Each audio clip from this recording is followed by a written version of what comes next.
toys. If not using any more food in the di iwan dyan. Ito, ano to? Ito.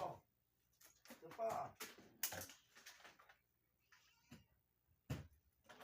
Pencil. Yan lang kung gagamitin, iiwan dyan. Pagkatapos ilagay sa